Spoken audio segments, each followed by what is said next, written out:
Comunismo. Historia de una ilusión.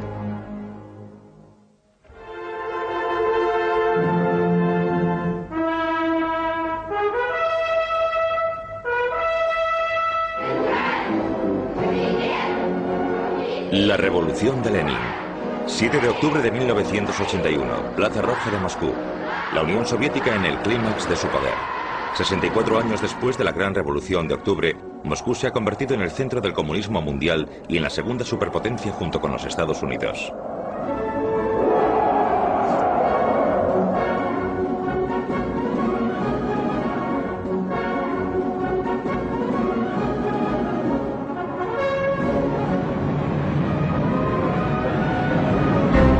En 1991 los tanques atraviesan una vez más las calles de Moscú.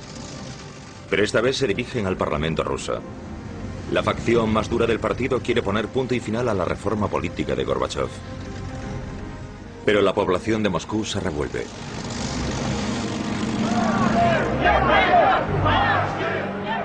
Boris Yeltsin, el primer presidente de la Federación Rusa nombrado en unas elecciones libres, subido a un tanque blindado, apela al pueblo para que oponga resistencia a los tanques putschistas.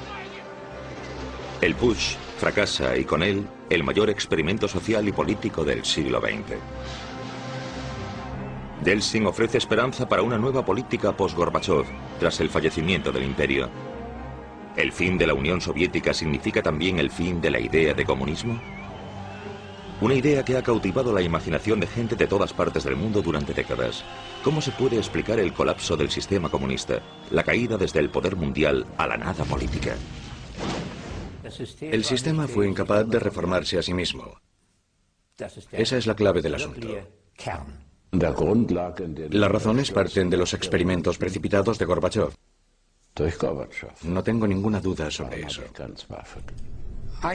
Considero que la idea de crear una sociedad perfecta, yendo en contra de la naturaleza humana, está muerta.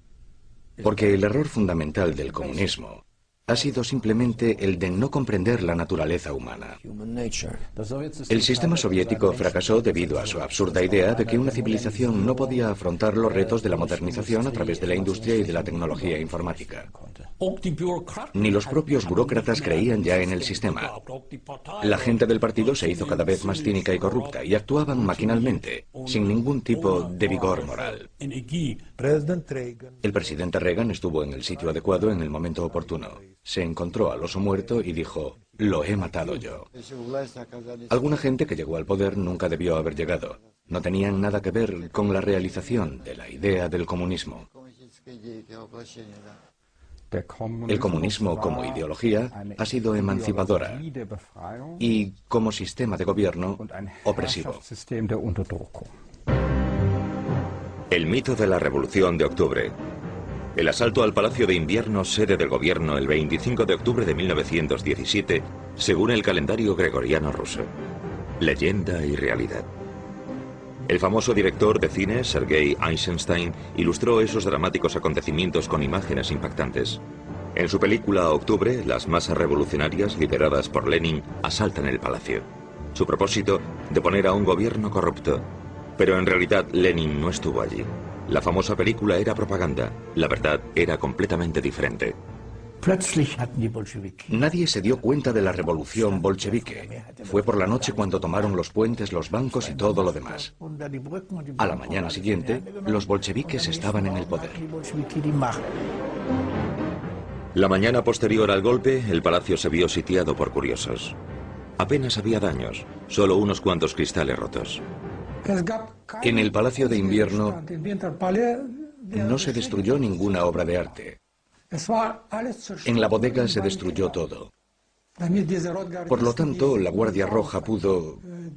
Se bebieron todos los vinos, de 100 o 200 años, los coñacs y todo lo demás acabó roto. Una verdadera pena. Los responsables de todo eso fueron varios cientos de miembros de la Guardia Roja y marinos bajo el mando de Leo Trotsky. Fue la primera evidencia de su talento como estratega. Trotsky, que inició el golpe, dijo una vez que un ejército disciplinado y leal habría sido suficiente para frustrar el golpe, pero tal ejército no existía. El gran vencedor de la revolución bolchevique es Lenin. Su voluntad inflexible dirigida a alcanzar el poder le ayudó a imponerse dentro de su propio partido para hacerlo luego en toda Rusia. Vladimir Ilich Ulyanov nacía en 1870 en la localidad rural de Simbirsk, hijo de un inspector de enseñanza.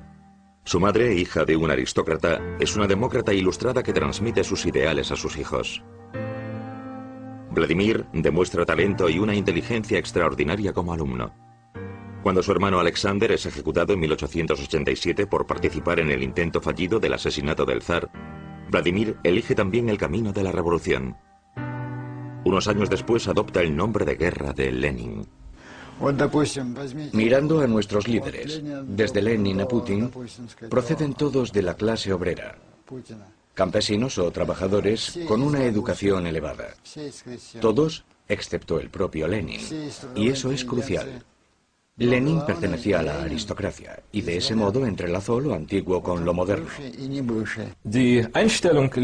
La actitud de Lenin hacia la autocracia rusa apenas difería de la facción radical de la denominada inteligencia revolucionaria rusa. Para ellos, el régimen zarista era la encarnación del mal. El zar Nicolás II gobierna un país que se extiende desde Varsovia hasta Vladivostok. Un monarca autocrático que solo respondía ante Dios y ante él mismo. Sus aliados pertenecían a una aristocracia que había repartido el país entre ellos, una clase alta reducida pero inmensamente rica. Rusia se compone de una sociedad agraria. El 80% de sus 135 millones de habitantes se dedican a la agricultura. La servidumbre de los campesinos es abolida en 1861, convirtiéndolos en ciudadanos libres, pero siguen sin poseer las tierras. Comparados con los campesinos, eran pocos los trabajadores industriales, 3 millones. Muchos campesinos huyeron de la pobreza del campo a las grandes ciudades.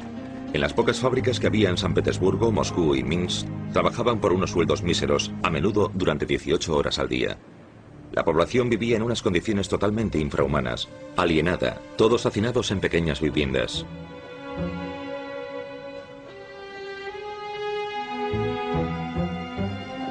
El régimen zarista resiste cualquier tentativa de democratización. Los partidos políticos fueron ilegales hasta 1905, y sus miembros perseguidos, arrestados y encarcelados. Miles acabaron en prisión o desterrados.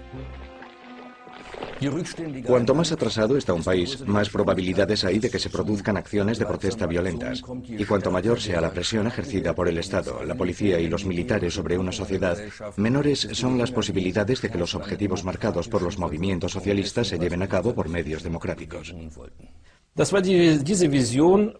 Consistía en la visión de forjar una Civitas sin explotadores, una sociedad igualitaria en la que únicamente existiesen los trabajadores y los explotadores fuesen degradados a ciudadanos de segunda clase. La sociedad occidental más pragmática transformó el marxismo y la socialdemocracia en su interior. La mentalidad rusa quería llevar a cabo todas esas cosas, siguiendo los manuales a rajatabla. En noviembre de 1895, Lenin funda la Liga Revolucionaria para la Liberación de la Clase Obrera. Acusado de agitación política, es deportado a Siberia en 1897. Está casado con la revolucionaria Nadezhda Krupskaya. Después de su deportación, Lenin abandona Rusia camino del exilio. Teórico brillante y orador nato, Lenin se convierte en líder del ala radical de los socialdemócratas rusos. Debido a que la facción que lidera vence por escasos votos en una asamblea del partido, le da el nombre de bolcheviki, que significa mayoritarios. El ala orientada a la democracia parlamentaria, que en realidad era mayor, adopta el nombre de mensheviki o minoritarios. Los bolcheviki abogan de manera inflexible por la dictadura del proletariado. La asunción es la de que la humanidad es buena. Por lo tanto, como yuxtaposición a las creencias conservadoras o liberales, la humanidad no necesita ningún freno ni equilibrio, ni control alguno. Y esta es la falacia fundamental del comunismo, también con Lenin, que condujo a un poder sin restricciones inherente al bolchevismo desde sus inicios. Se suponía que era un partido de revolucionarios profesionales, un partido centralizado y firmemente disciplinado que había asumido el papel de vanguardia de la clase obrera. Esta concepción, que marcó una increíble ruptura histórica del movimiento marxista, fue verdaderamente revolucionaria. La principal premisa es: el pueblo no sabe lo que es bueno para él. Un método científico de élite debe descubrir de forma objetiva lo que es bueno para el pueblo. Aquí la subjetividad no es pertinente. Verano de 1914. El asesinato del heredero al trono de Austria lleva la tensión internacional a su límite. Rusia moviliza a sus tropas. Alemania declara la guerra. Desde el exilio, Lenin considera que el estallido de la Primera Guerra Mundial supone una necesidad histórica y señala el inminente fin del capitalismo.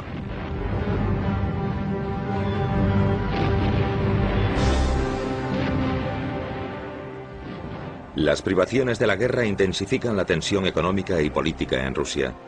La multitud protesta contra el hambre, la guerra, el gobierno y el zar.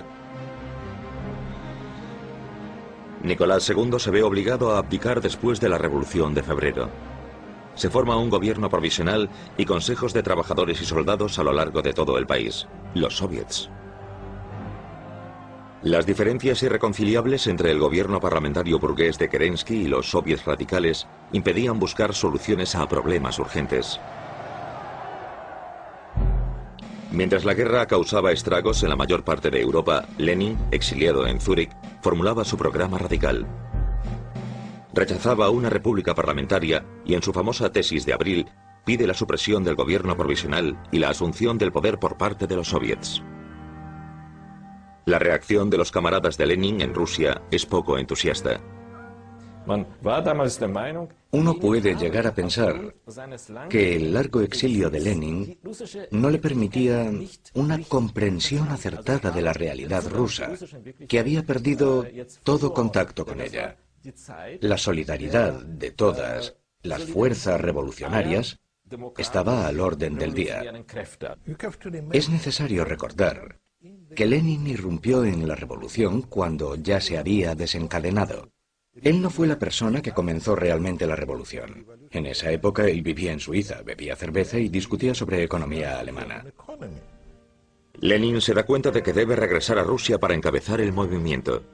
Sus objetivos son el armisticio inmediato y una importante reforma de la propiedad. Busca el apoyo de las masas. El gobierno imperial alemán ofrece libertad de paso a Lenin y a otros revolucionarios exiliados. Los exiliados atraviesan Alemania en un vagón de tren sellado.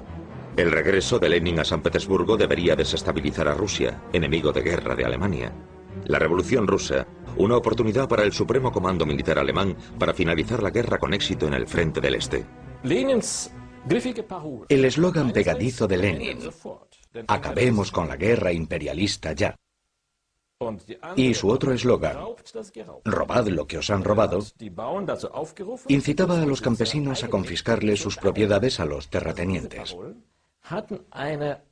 Esos eslóganes tuvieron un efecto enorme en el campesinado ruso y en la clase más baja del país.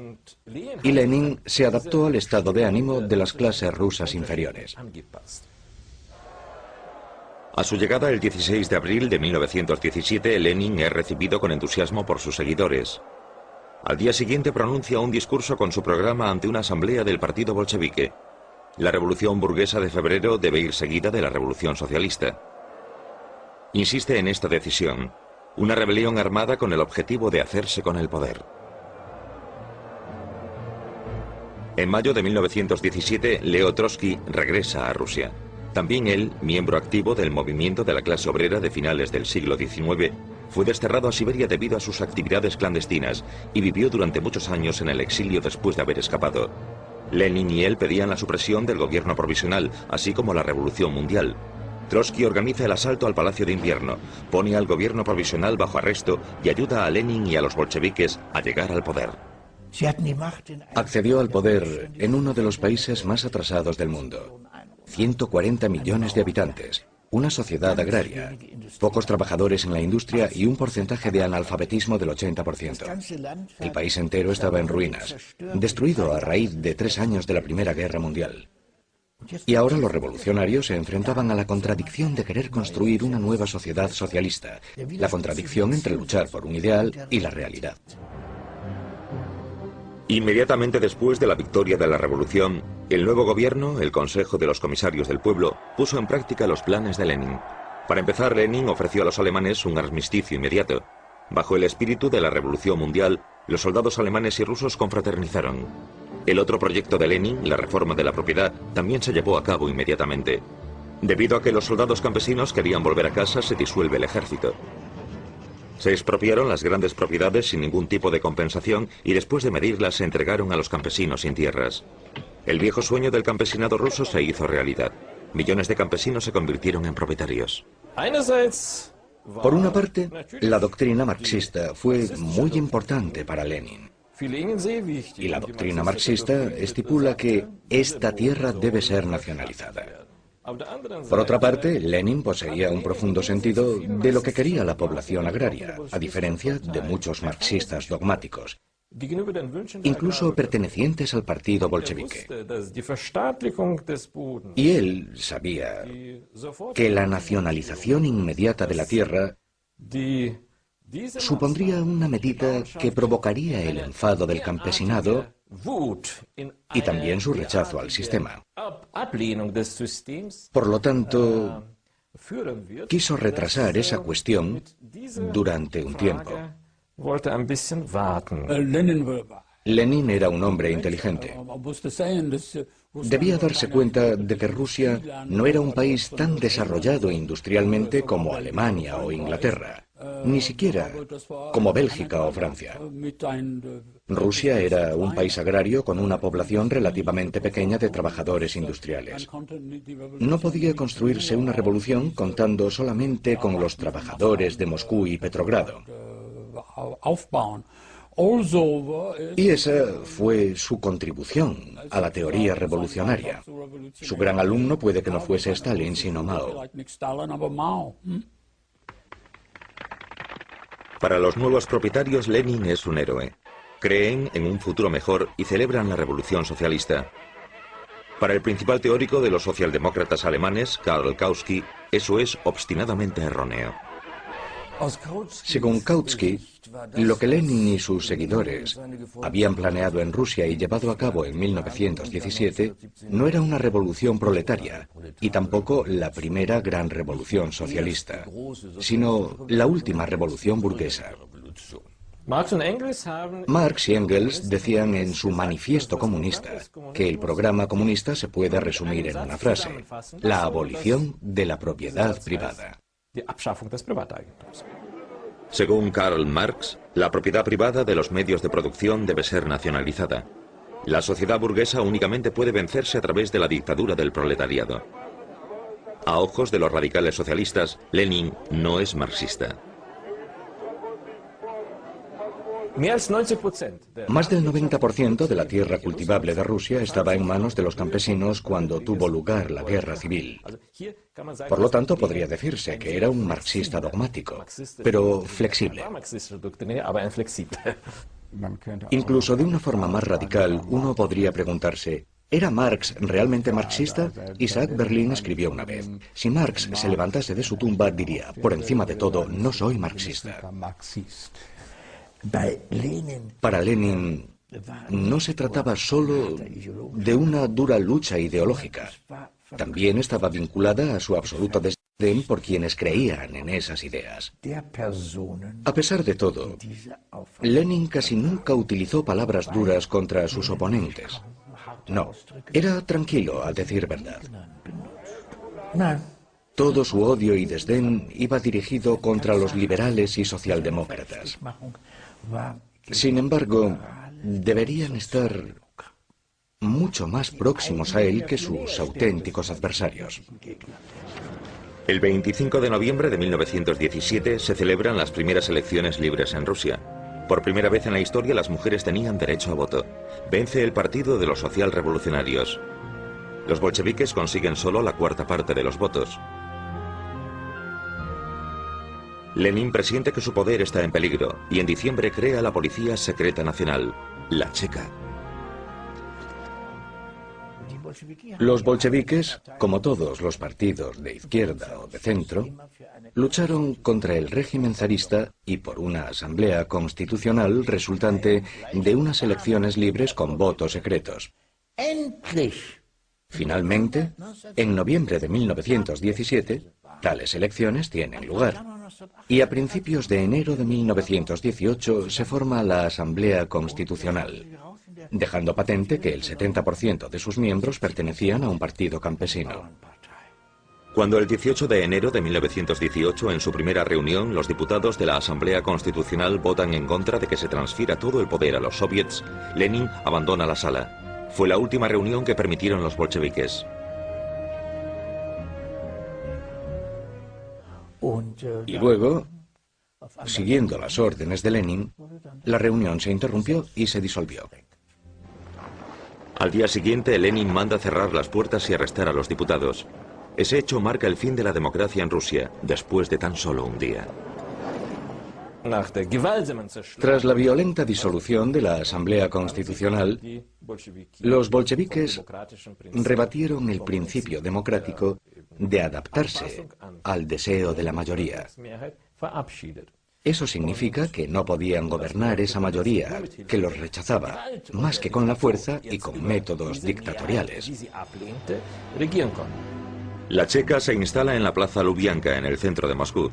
El primer jefe de la policía secreta del régimen soviético es Félix Dzerzhinsky, un confidente de Lenin. Bajo el mando de Dzerzhinsky, la Checa se convierte en el instrumento más importante para mantener el poder.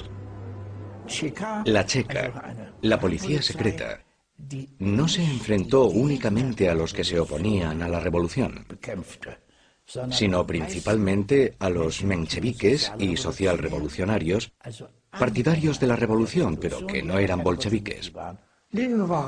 Lenin no estaba a favor de acabar con la autoridad. Decía, la democracia socialista es la democracia burguesa sin la burguesía. La cultura socialista es la continuación de la cultura burguesa sin la burguesía, etcétera, etcétera. El Estado socialista es la continuación del Estado burgués sin la burguesía, sin explotación, etcétera, etcétera. Lenin y Dzerzhinsky tenían un enorme aparato de Estado a su disposición para combatir lo que ellos denominaban la irracionalidad de las masas. Las cárceles de la época zarista no bastaban para acoger a todos los prisioneros capturados por la Checa. Solo 3 meses después de la Revolución de Octubre, los disidentes son enviados a campos de trabajo y sus familiares tratados con el mismo grado de responsabilidad.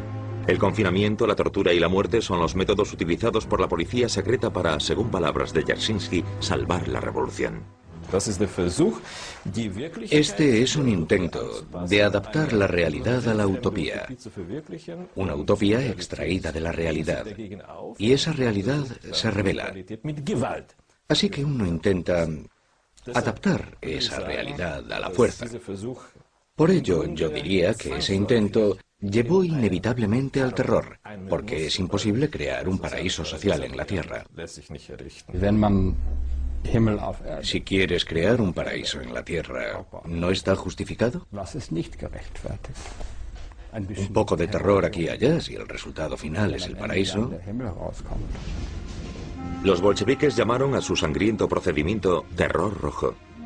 En el famoso decreto El terror rojo se dice: en la situación actual es necesario asegurar el corazón de la patria por medio del terror. Para proteger a la Unión Soviética de sus enemigos de clase, estos serán aislados en campos de concentración. Las personas relacionadas con organizaciones de la Guardia Blanca con conspiraciones o revueltas acabarán muertas.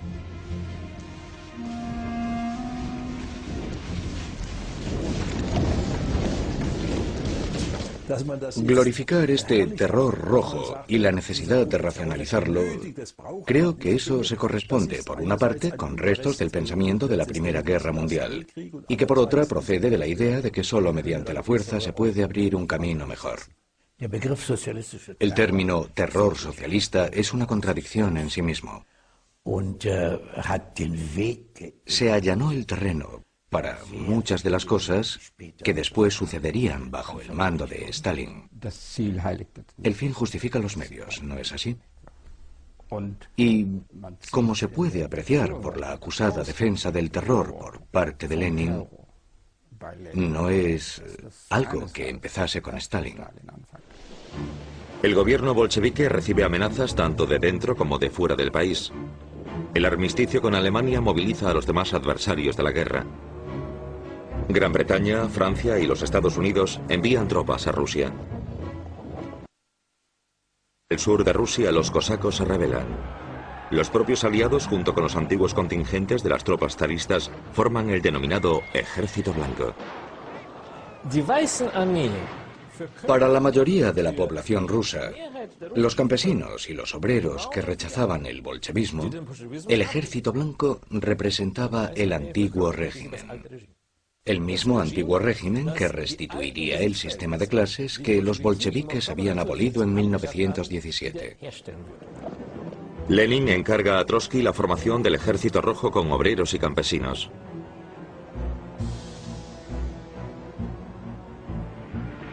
Se desencadena un conflicto sangriento en todo el país. Pueblos reducidos a cenizas, poblaciones masacradas. El gobierno afianza su poder a través del terror. Los prisioneros son asesinados.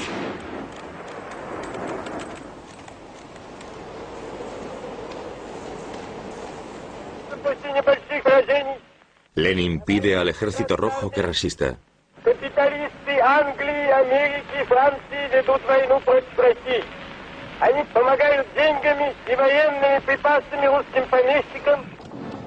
En el verano de 1918 el Ejército Rojo se retira y la revolución está en peligro. Lenin confía en el apoyo de Alemania. Y luego ese objetivo a gran escala que se fijaron. Estamos en vísperas de la Revolución Mundial.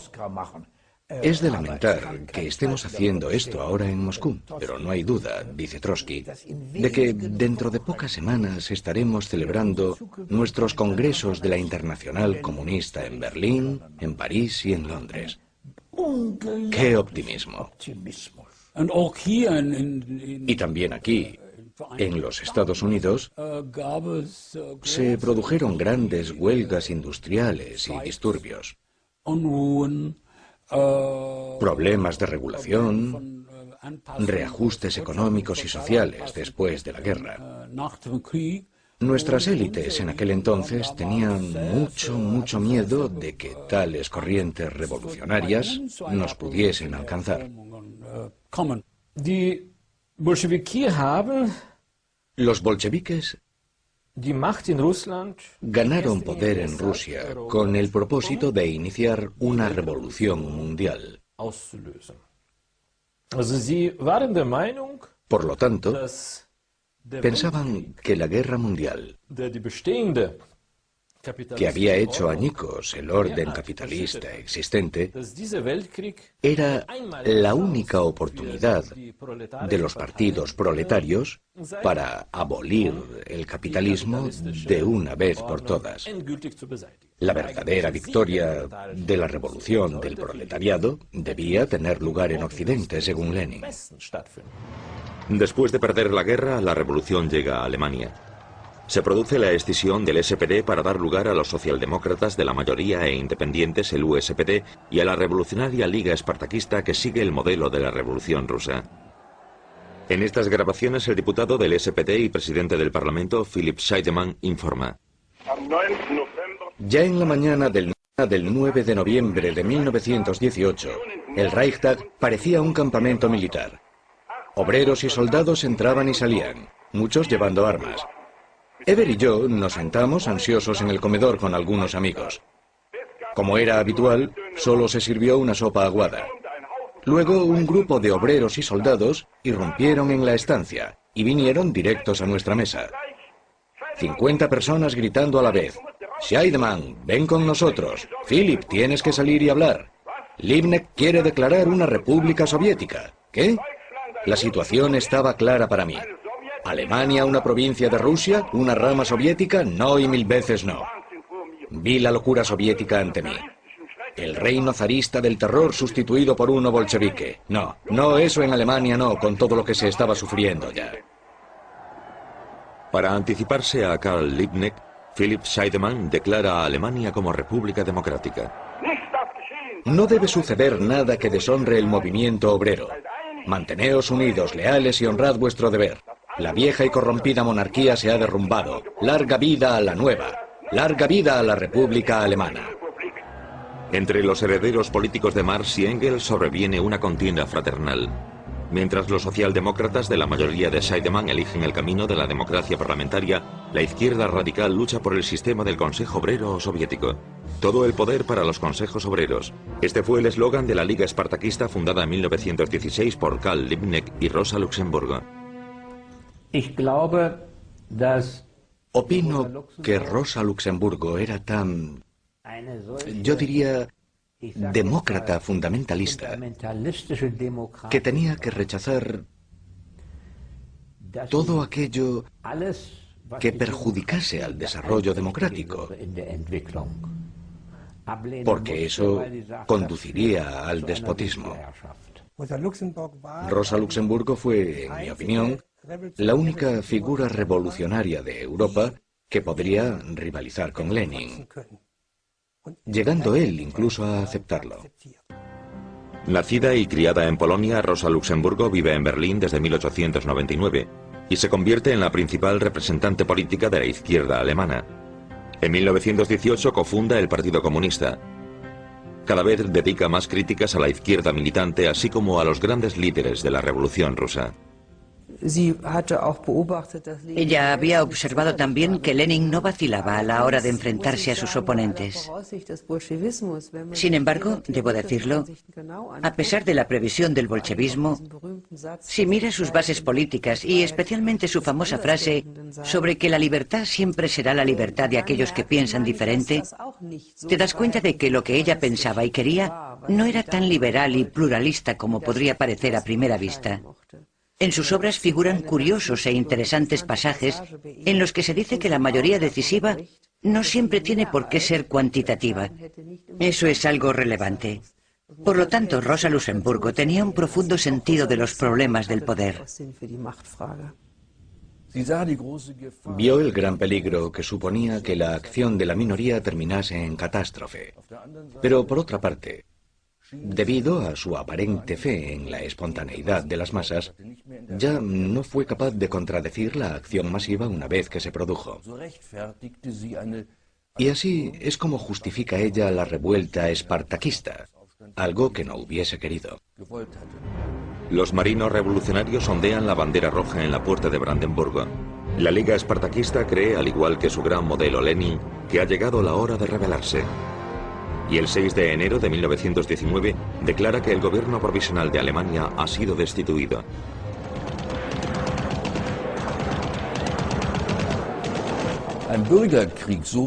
Una guerra civil, como Rosa Luxemburgo la imaginaba, debía declararse en Alemania. Y no quedarse limitada únicamente a Alemania, sino movilizar a los aliados. Eso significaba prolongar la guerra mundial, y eso era una irresponsabilidad a ojos de los gobernantes socialdemócratas, lo peor que podía imaginarse. Para luchar contra los rebeldes, las tropas del gobierno recibieron el apoyo de los Freikorps, tropas voluntarias formadas a partir de la disolución del ejército imperial.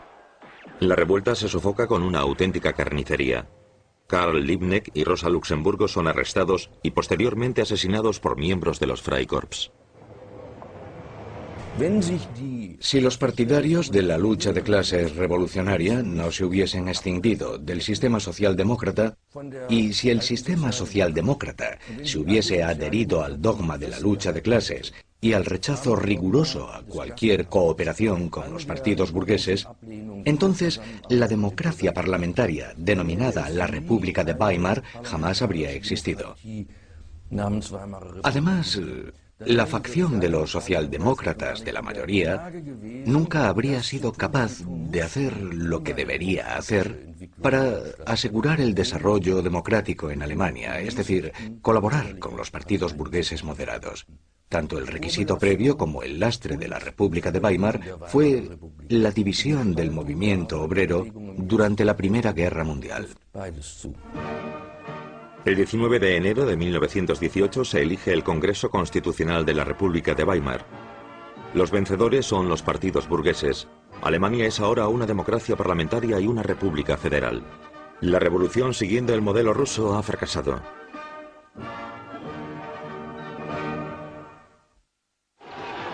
En Rusia continúa la guerra civil, y mientras el pobremente organizado Ejército Blanco pierde terreno, el Ejército Rojo avanza.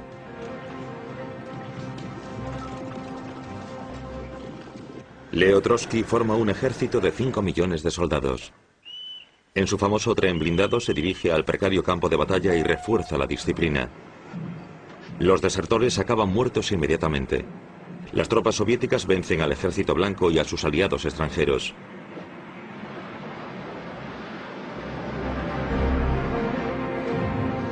El 13 de diciembre de 1919, los aliados deciden retirar su apoyo al Ejército Blanco.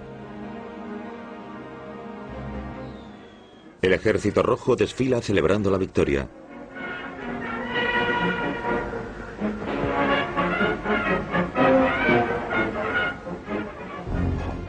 La guerra civil tiene una terrible consecuencia. Los comisarios rojos o bolcheviques son enviados a confiscar comida para el ejército. Los campesinos se rebelan. No atienden ya a sus campos. Y antes de permitir que les arrebaten sus provisiones, prefieren incendiar sus propios graneros. Rusia experimenta la peor época de hambre de su historia. Mueren más de 5 millones de personas. Lenin y sus bolcheviques han ganado la guerra civil. La lucha por el poder queda resuelta y Rusia es el único país en el que la revolución comunista sale victoriosa. Todos los demás comunistas estaban en partidos pequeños, no muchos. De vez en cuando se rebelaban. Entre 1919 y 1924 se produjeron unas 40 revueltas, todas ellas reprimidas. Y llegan los comunistas rusos. Lo han conseguido. Eso fue solo el principio. Una verdadera buena voluntad para dejar que los comunistas rusos tomaran el mando. En julio de 1920 tiene lugar en Moscú el segundo Congreso de la Internacional Comunista. La revolución mundial solo puede tener éxito, declara Lenin, si la política y las acciones de todos los partidos políticos se controlan centralmente, desde Moscú. Y a ese respecto, el Partido Comunista Ruso, como se hace llamar ahora, es generoso. Era un secreto a voces que había muy pocos partidos comunistas con dinero suficiente para financiar de manera independiente sus actividades. Todo lo demás se hacía desde Moscú, mediante instructores que llegaban y distribuían el dinero para que se invirtiese buscando el máximo beneficio de la Internacional Comunista y del gobierno soviético. Todos y cada uno de los funcionarios sabían que todo su dinero procedía de Moscú. Con una campaña de propaganda masiva se confía en atraer al pueblo al comunismo. Se envían obreros del partido al campo en trenes especiales para enseñar al pueblo a leer y escribir, a la vez que exponen sus ideas. Tras la opresión y la explotación del pasado, el proletariado debe asumir ahora el liderazgo. En las fábricas decidirán los trabajadores. Se abolirá el sistema de beneficios. Se construirán viviendas, hospitales y escuelas. De ahora en adelante, todo lo que se haga será en beneficio del pueblo. Y serán los comunistas los que muestren el camino hacia ese futuro glorioso. Se emprende la educación sistemática del pueblo a gran escala, basada en los principales ideales humanistas. Uno debe tener en cuenta que el nivel de desarrollo de nuestra sociedad y nuestro Estado no era muy alto en esa época, si se puede decir así. Estábamos empezando a emanciparnos de la oscuridad, el desorden y el analfabetismo que constituía el legado de la Rusia zarista. El 76% de la población era analfabeta. A principios de los años 40, habíamos alcanzado un porcentaje de alfabetización de casi el 100%. Les llevamos cultura y conocimiento al pueblo, acrecentamos su intelecto. Y no iba dirigido solamente a unos pocos, sino a toda la población. Al mismo tiempo, por supuesto, también existía un elemento intimidatorio hacia aquellos que todavía creían en el viejo orden y que tenían una concepción diferente del poder del Estado. Utilizando el mismo método con el que habían ganado la guerra civil, los bolcheviques querían reconstruir el país. El sistema se conoce como comunismo de guerra y se basa en el reparto preceptivo por parte de los campesinos, en la nacionalización y en el trabajo obligatorio o militarización del trabajo, como Trotsky lo denomina. Pero se ofrece resistencia en todo el país. El sistema del comunismo de guerra. La realidad rusa se ve obligada a través de un terror ilimitado a adaptarse a esa doctrina. Ese intento fracasó, en gran medida porque la mayoría de la población, después de haberse ganado la guerra civil, ya no soportaba el reino del terror bolchevique.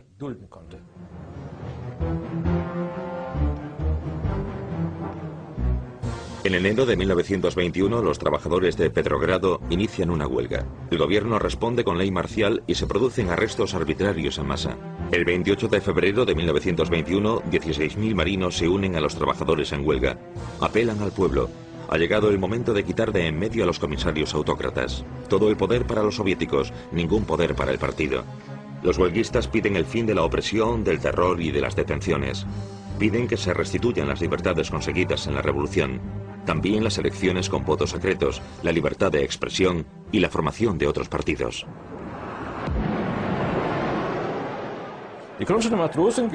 Los marinos de Kronstadt fueron los más ardientes partidarios de la revolución y siempre habían elogiado el liderazgo bolchevique como baluarte de la revolución. Pero entonces los marinos le dieron la espalda al liderazgo autocrático que había destruido los impulsos y las estructuras democráticas. Siguiendo órdenes de Lenin, el Ejército Rojo avanza a través del hielo del mar Báltico para atacar el 7 de marzo. Tras 11 días de duros enfrentamientos, la insurrección de los marinos es brutalmente aplastada. La aniquilación de la rebelión de los marinos de Kronstadt reveló la verdadera naturaleza del régimen bolchevique, ya que los marinos de Kronstadt lucharon contra la dictadura bolchevique en nombre de la democracia soviética. La primera pérdida de inocencia, el primer pecado mortal político, fue sin lugar a dudas el aplastamiento de la rebelión de Kronstadt. Porque estaban persiguiendo a los suyos, a los soldados jóvenes que habían respaldado la revolución, pero que ya no resultaban convenientes por la razón que fuese. Si uno es capaz de eso, entonces es que es capaz de otras cosas, como se hizo evidente más tarde. Trotsky observa el desfile que celebra la victoria sobre los marinos de Kronstadt. Muchos consiguieron huir a Finlandia, pero los que cayeron en manos bolcheviques se convirtieron en víctimas de una venganza despiadada. En los primeros juicios públicos de la reciente República Soviética, miles de ellos fueron condenados a muerte o a largos periodos de cárcel. El intento de introducir el comunismo de golpe había fracasado. El fracaso a hacer frente a las necesidades básicas de la población, el hambre extendiéndose por todo el país y el alzamiento de Kronstadt eran claros signos de crisis. Lenin necesita cambiar el rumbo. Al igual que su redistribución de la tierra en 1917 violaba los principios marxistas, ahora Lenin está a punto de realizar un giro económico con evidentes fundamentos capitalistas. Él creía en la teoría puramente científica de Karl Marx, que en realidad era una utopía. Pero eso solo fue hasta 1921. En 1921, Lenin invierte la política soviética, vuelve a permitir la nueva política económica, la propiedad privada, y pide a los ciudadanos que lo secunden, encontrándose con una gran oposición entre sus seguidores, Trotsky, Stalin y muchos más. Fundamentalmente se legitimó la idea del mercado libre y de la propiedad privada. Ambas cosas suponían la bestia negra de los marxistas ortodoxos. Por este motivo, muchos funcionarios e idealistas bolcheviques consideraron que la nueva política económica era un revés tremendo. Lenin intenta salvar la economía del país en el 10º Congreso del partido. Su nueva política económica, NEP de forma abreviada, es extremadamente controvertida. Incluso sus aliados más próximos recibieron su política con burlas mordaces. Tras un acalorado debate, Lenin alcanza, a pesar de la oposición, una resolución gubernamental. Dentro del partido no se tolerarían facciones diferentes. Oposición significa expulsión. La dictadura comienza ahora dentro del mismo Partido Comunista.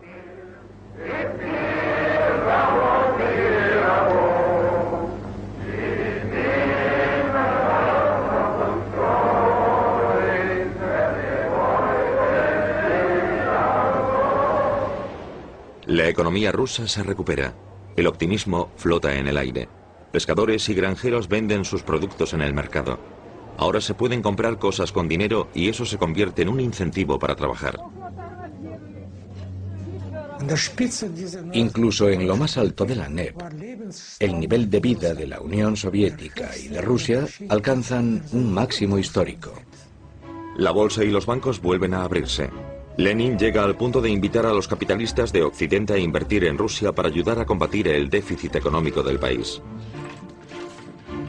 Debemos otorgar concesiones a la burguesía extranjera y al capital externo. Fueron las palabras de Lenin en la Tercera Internacional Comunista. Pero muchos de sus camaradas estaban convencidos de que la nueva economía de Lenin traicionaría los principios básicos de la revolución. ¿Y cuál fue entonces la reacción de Stalin a esas propuestas? Que eran producto de una mente enferma.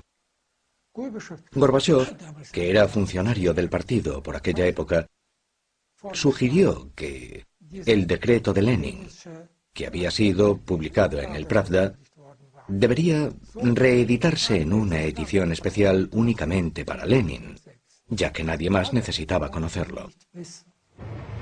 En mayo de 1922, la salud de Lenin se deteriora dramáticamente. Sufre su primer infarto. Le sucederían dos más. Lenin se retira de las actividades gubernamentales. A partir de ese momento se instala en una casa de campo cerca de la ciudad de Gorki. Leo Trotsky parece ser el sucesor incuestionable de Lenin, un intelectual con más carisma que cualquier otro líder bolchevique y un comisario del pueblo que salió victorioso durante la guerra. Lenin, no obstante, seguía vivo y aún no se había decidido su sucesor. Y Trotsky tenía un duro competidor, Joseph Stalin, el secretario general del Partido Comunista. Lenin era un genio de la teoría y la práctica, mientras que Stalin era un genio de la práctica y la teoría. Pero Stalin también era un maestro criminal. Comprendió el papel que jugaba la información. Marx, Engels, Lenin y Stalin se pueden mencionar como un conjunto. Sus enseñanzas fueron realmente trascendentes en la época, pero no por ser eternamente válidas para cualquier tiempo, sino tan solo para ese particular periodo histórico. Lenin era como un artesano en lo que se refiere a descubrir a sus enemigos políticos y poder así destruirlos. Pero podemos decir que Stalin convirtió ese concepto en una industria. La diferencia entre Lenin y sus seguidores era que tras 4 años Lenin comprendió: ya es suficiente, no funciona. Y después de eso ya no creo que fuese marxista, se convirtió en un hombre de Estado y en líder político de Rusia. Coincidiendo con la mayoría del pensamiento del pueblo de la Unión Soviética, yo creía que todo iría bien mientras Lenin siguiese vivo. Supuestamente la gran catástrofe no se inició hasta después de la muerte de Lenin. Mi opinión sobre Lenin es más generosa que la de la mayoría de la gente de hoy en día. La tendencia es intentar desarmar a Lenin igual que a Stalin. Considero eso muy injusto desde una perspectiva histórica. Lenin actuó en el ardor de la revolución y la guerra civil. Bajo el mando de Lenin, el Partido Comunista jugó un papel dominante sobre todas las demás organizaciones. La Checa. Hubo cierto número de elementos dictatoriales que sentaron los cimientos de lo que Stalin pudo construir después. Es importante darse cuenta de que el germen del stalinismo es inherente al leninismo. Con un líder distinto, el desarrollo de los acontecimientos podría haber tomado un rumbo diferente, pero ninguno de ellos llevaría al comunismo democrático. En mi opinión, esto supone, como Leszek Kolakowski apuntó tan acertadamente, freír bolas de nieve. Ciertamente, Lenin no habría aprobado los acontecimientos que estaban por llegar. Y sin duda alguna, algo que fue discutido secretamente en la época soviética, si Lenin hubiese estado vivo, habría sido condenado en uno de los juicios que tuvieron lugar entre los años 1936 y 1938. Lenin muere el 21 de enero de 1924. El país entero está de luto. Stalin organiza el entierro. En un telegrama enviado a Trotsky le comunica una fecha falsa para impedir que su competidor asista al funeral. En su testamento político, Lenin advertía sobre la ambición de Stalin, pero ya era demasiado tarde. En un lapso de tiempo de 2 años como secretario general del partido, sustituyó a 16.000 funcionarios. Comienza otro episodio sangriento de la historia de Rusia.